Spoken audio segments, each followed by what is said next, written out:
Hi, welcome back to Mountain Gym Card Collectibles. I hope you're having a great week so far. So, today I want to talk about some bad times. And when you think of bad times, I'm not sure who you're thinking of, but I'm thinking of the New York Mets, okay? And the New York Mets are really kind of a mystery because they have a lot of great players. They have a lot of money that they're giving these players. But all in all, they're just not getting the results that they expect. And I think they thought they could throw a bunch of money at the issue, kind of like the Los Angeles Dodgers, and everything was going to work out. But there's something about the New York Mets organization that just stinks to you know what. All right. And so if you're sitting there with a bunch of New York Mets players' sports cards, like I have quite a few, I'm sitting here with like Juan Soto rookie cards, Francisco Lindor rookie cards, even some Francisco Alvarez, and a few other players in the New York Mets, and I'm trying to get rid of those cards because I really don't want them. And I know Juan Soto's a big name. I felt that Juan Soto should have stayed with the New York Yankees. That's about the best he's ever done. I mean, he made it to the World Series. I think if he would have stuck around, they'd have a really strong team, and he would really be looking better, in the world of baseball than he currently is. So to start us off, yes, Juan Soto is currently the highest paid baseball player in Major League Baseball history. He signed a record-breaking 15-year, $765 million contract with the New York Mets. And, that's about as far as we need to go, but, you would expect better results for giving this individual all that money. Now, I've heard stories about Juan Soto, and he's not a very good team leader. Okay, so that might be a problem of why the Mets aren't doing very good is, he's not a very good team leader, and they're paying him all that money, all right? And then, of course, we can look at where the New York Mets are currently standing, National League East, they're at the bottom of the pack at 35 wins and 50 losses. The top of the pack is the Atlanta Braves with 49 wins and 33 losses, okay? So all that money that they're throwing at Juan Soto isn't doing a damn bit of good. As far as the entire National League goes, they're tied at the very bottom, with the National League West, San Francisco Giants with a 35-49 record, and the Colorado Rockies with a 33-52 record. When you look at, well, who's the strongest for National League East? Well, it's the LA Dodgers. I'm expecting the Dodgers to go to the World Series again this year. Just putting that out there with a 55-30 record, all right? And the thing about the Dodgers, I don't know what it is about Shohei, but my mom loves Shohei Ohtani. She likes Victor Wembanyama too, but she really likes the way Shohei acts. And I feel like a lot of women like Shohei, she could care less about Juan Soto with all of his money. I mean, that's just it, I mean,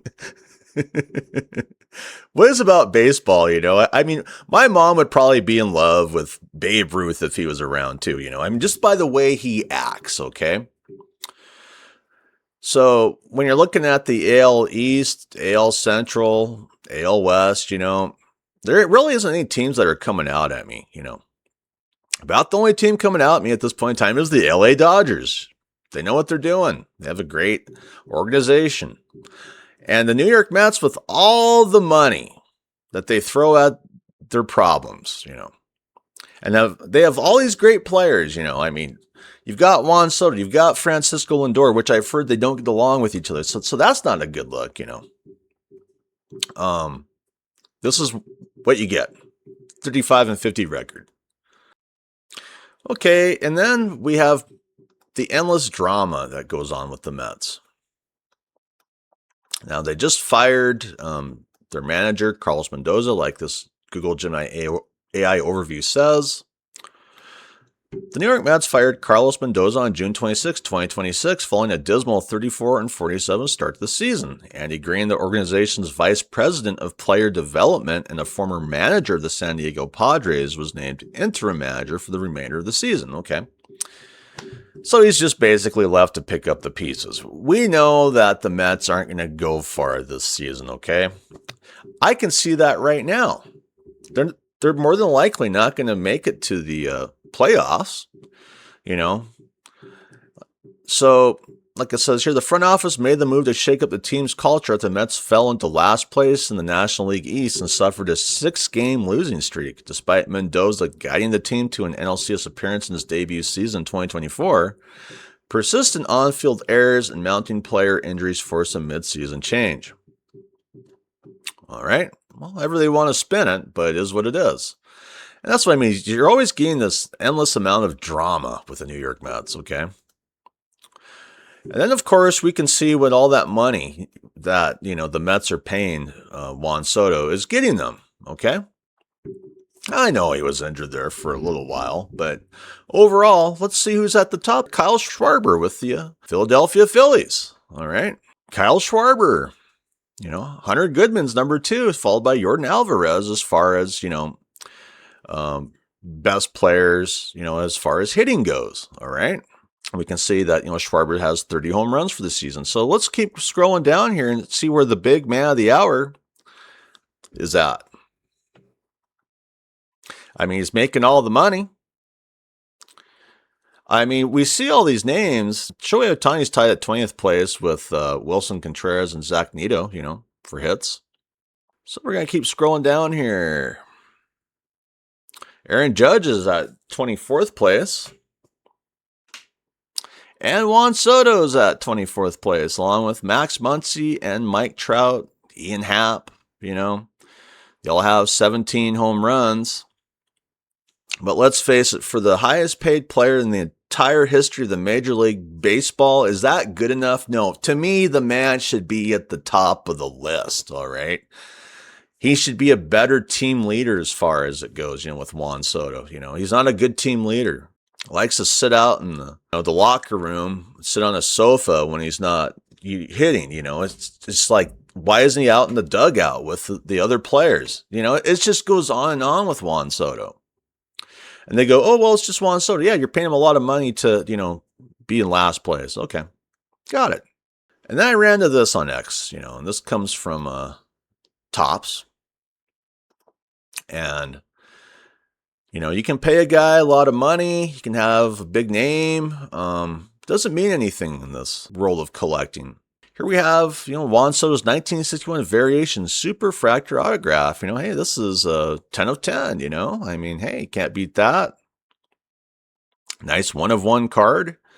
Although the hat looks kind of weird on him. I don't know what's up with the hat. Let's take a closer look there. The hat looks really big on him.